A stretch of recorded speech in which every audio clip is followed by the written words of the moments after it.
E meus amigos do Vale do Ribeira, estamos chegando com mais um Espaço da Saúde, com a presença do Dr. André Moreira, CRM 96971.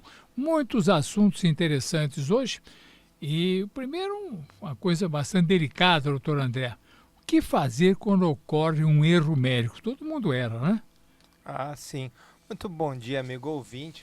Bom dia, doutor Cristiano. Mais uma vez, o prazer é todo meu de poder participar aqui do programa. Como o senhor mesmo falou, um assunto polêmico e todo mundo erra. Mas aqui, nessa matéria, né, doutor Bruno Valdgen, publicada agora em agosto, falou o seguinte, que erro médico fica muito pesado o termo e muito assim, cria muita brecha para judicialização. Hoje em dia todos falam em processo, né? Então o melhor seria falar evento adverso. Por quê? Porque no hospital nem tudo depende do médico, ou para dizer bem a verdade, a maioria das coisas não depende do médico.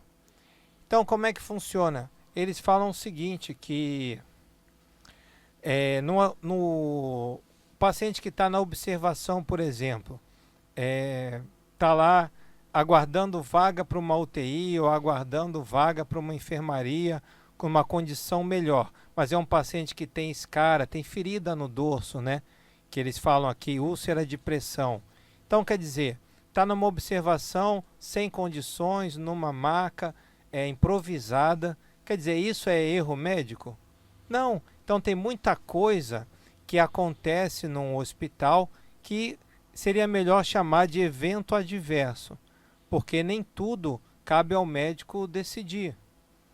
Então, o que eles falam é o seguinte, que ocorre, o evento adverso, né, ocorre diariamente nas instituições de saúde e causa um dano, muitas vezes, desnecessário ao paciente. E o que é interessante, seria assim, importante, que isso ocorre geralmente ou por uma ação, por exemplo, tomou um remédio que não deveria, ou fez uma cirurgia que não deveria, ou por uma omissão. Então, por exemplo, quando você deixa de conter um paciente numa transferência, ele cai da maca, por exemplo. Então, alguma coisa que você fez ou deixou de fazer. E o que é interessante aqui é que eles falam que isso deveria ser reportado, né? Que cada evento adverso que acontece, o hospital deveria tomar ciência e criar algum mecanismo de inibir isso. E o que eles falam aqui é interessante, por exemplo, de quem é a culpa, né? Então, por exemplo, paciente com uma nutrição inadequada durante a internação. E eles falam, ou também uma outra coisa interessante, é assim, todo evento adverso gera vítima, né? Então, por exemplo, o principal, né, a primeira vítima é o próprio paciente. E aí isso abre um leque para a gente pensar o seguinte, que não é só o paciente que é vítima dessa situação. Todo mundo acaba se tornando vítima do processo. Então, por exemplo, o próprio profissional que atendeu também se torna vítima, porque isso vai gerar um transtorno para ele. E aí o próprio hospital, os funcionários, então quer dizer, é uma coisa que acaba acarretando problema para todo mundo, para toda a equipe. E aí eles também apontam o seguinte, o lado econômico, né? Que o evento adverso, para não falar erro médico, né, que, como eu já disse, cria uma conotação muito mais pejorativa até, isso representa um orçamento nos Estados Unidos cerca de 4 bilhões de dólares por ano. Quer dizer, é muito dinheiro, tanto que nos Estados Unidos, nós já falamos aqui há um tempo atrás, a especialidade que mais cresce lá é a segunda opinião. Second opinion, tem um hospital só disso. Então, você vai lá, passou no médico, mas será que é isso mesmo? Se vamos ter uma segunda opinião. E realmente, vale a pena. E para encerrar aqui, o que eles falam, assim, apontam possíveis soluções. E quais seriam? Por exemplo, o hospital criar o que chama de red flags, né? Tá muito na moda falar isso. São as bandeiras vermelhas.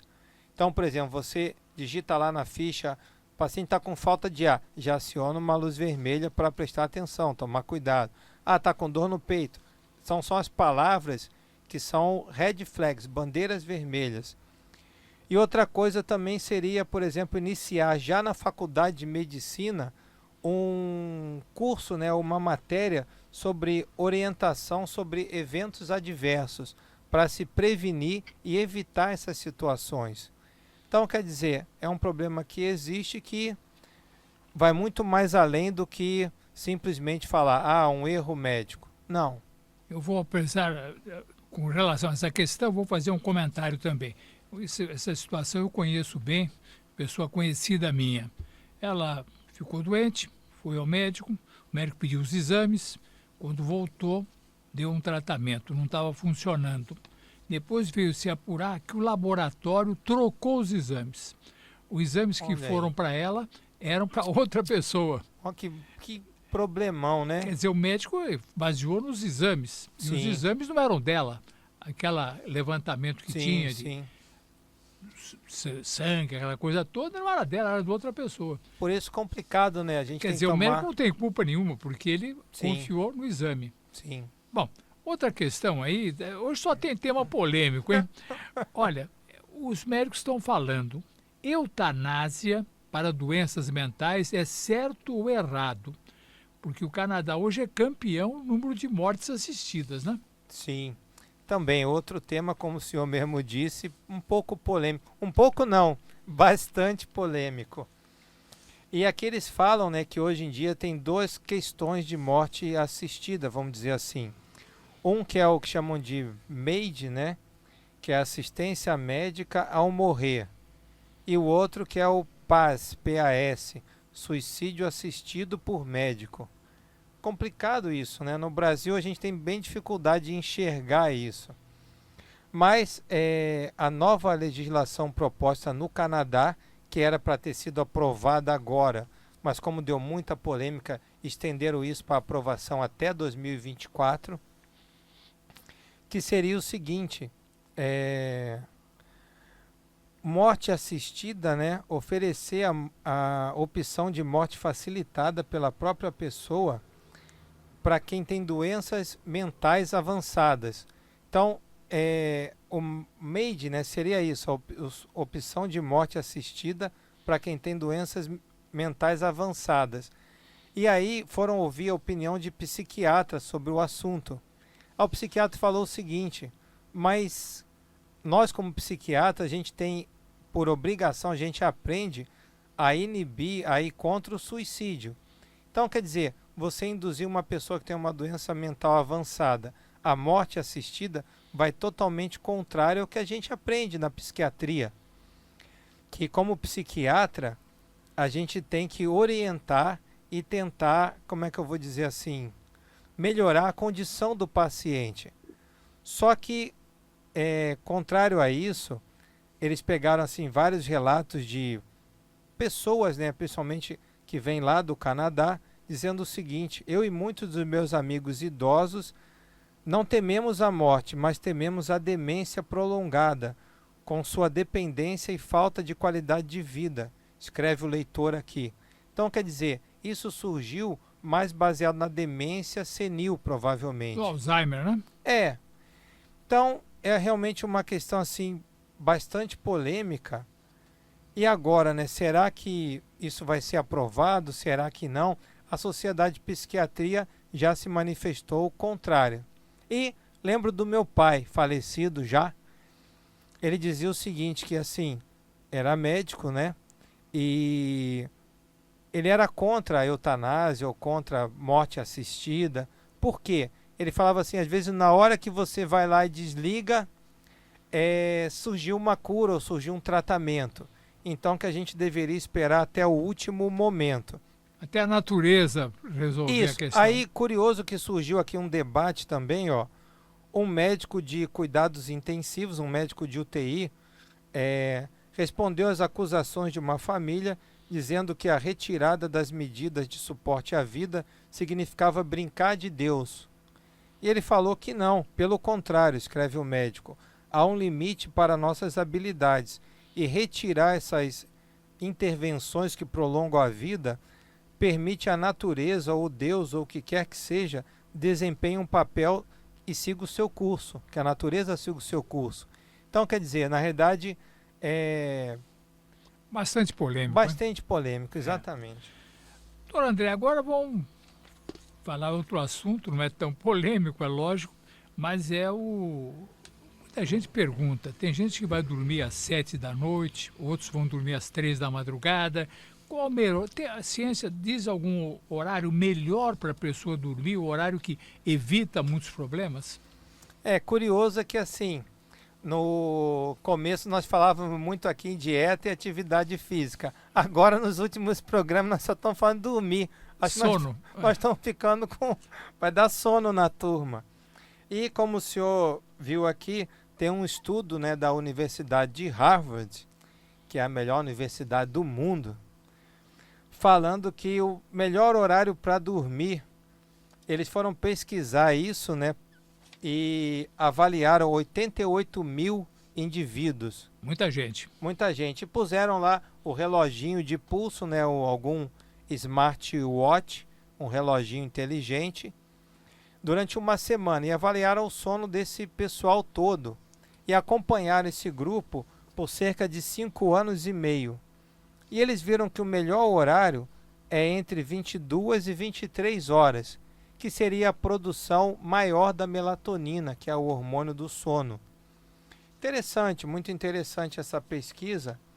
E o que eu achei também curioso, né, nessa matéria foi um psicólogo falando o seguinte, comparando, ele propôs uma divisão do sono, que eles falaram que o sono não é igual para todo mundo. Então tem pessoas que têm um comportamento assim diferente, um horário diferente para dormir.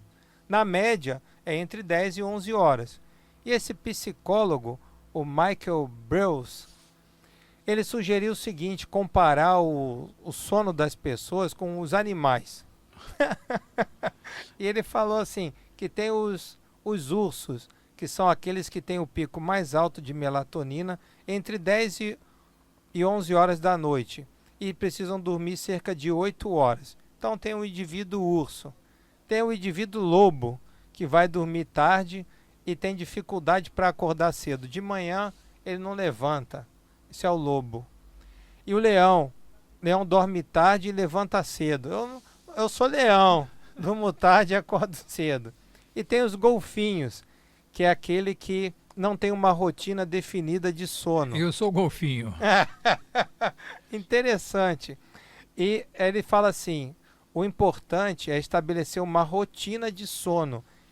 E o autor da matéria também, ele fala que a gente tem que trabalhar no sistema 90-10. 90% do sono você tem que seguir a mesma rotina, o mesmo horário. E 10% você usa ali, tem uma festa, está viajando, é a exceção. Mas, de um modo geral, você tem que seguir nos 90%, que é para manter a produção de melatonina, né? Aproveitar a melatonina, que é o indutor do sono. Então, assim, realmente é uma matéria muito interessante. E agora, o que eu achei... esse horário da pessoa dormir, essa coisa toda, tem reflexos no sistema cardíaco? Sim, boa pergunta. Aqui eles comentaram o seguinte, que aqueles que tiveram um sono mais irregular, né, tiveram uma incidência maior de infarto e problemas cardíacos. Então, realmente mostra que o urso, o urso tem privilégio, que é aquele que dorme cerca de 8 horas. O lobo, o leão e o golfinho, acho que vão ter mais problema de coração. Então, na realidade, hoje em dia, o americano é bom porque ele faz pesquisa para tudo, né? Sim, sim. Tem pesquisa para qualquer gosto, né? A única coisa que preocupa é que muitas vezes passa 2, 3 meses, um ano, muda tudo. Fazem outra pesquisa. Isso é verdade, verdade. Porque o que acontece? Muitas vezes, por exemplo, assim, a questão do sono. Tá bom, eles pesquisaram 80 mil pessoas e viram que esse horário seria o melhor. Mas aí, às vezes, entra outra variante. Então, por exemplo, a alimentação saudável. Esses que dormiam mais tinham uma vida mais saudável, com menos estresse. E aí fala, não é o sono, é o estresse que era menor, e aí levou a uma menor incidência de problemas cardiovasculares. Então, é o que o senhor falou. Agora saiu isso. daqui a um ano e meio, 2, Eu sai me uma recordo outra. do ovo. Sim. Antigamente, durante uns anos atrás, comer ovo era um problema, que vai entupir tudo e tal. Sim. Hoje é para comer ovo. Sim, porque o ovo é uma, como é que eu vou dizer assim, a matéria-prima da vida, né? Há quem diga que é ali a célula mais completa, né? O alimento mais completo, porque dali sai uma outra galinha, um pintinho. Então, quer dizer, é um alimento completo. Tudo muda. É. Daí, chegamos ao final de mais um programa o Espaço da Saúde, pedindo ao doutor André que faça aí a sua consideração final, prometendo retornar, é lógico, a semana que vem. Eu só fiquei assim curioso, né? Espero que você também está nos ouvindo também tenha ficado, acredito que sim. A questão dos animais aí. Eu fiquei curioso de saber qual que é o seu estilo de sono aí. Se o seu sono é mais para urso, que tem que dormir 8 horas e dorme entre 10 e 11 horas da noite. O lobo, que vai dormir tarde e tem dificuldade de acordar de manhã. O leão, que dorme tarde, mas acorda cedo, não tem muita preguiça não. E o golfinho, que tem um sono aí indeterminado, não tem um horário fixo para dormir. Depois você manda aí um WhatsApp para 99 falando se é urso, leão, golfinho. Até semana que vem. Até semana que vem.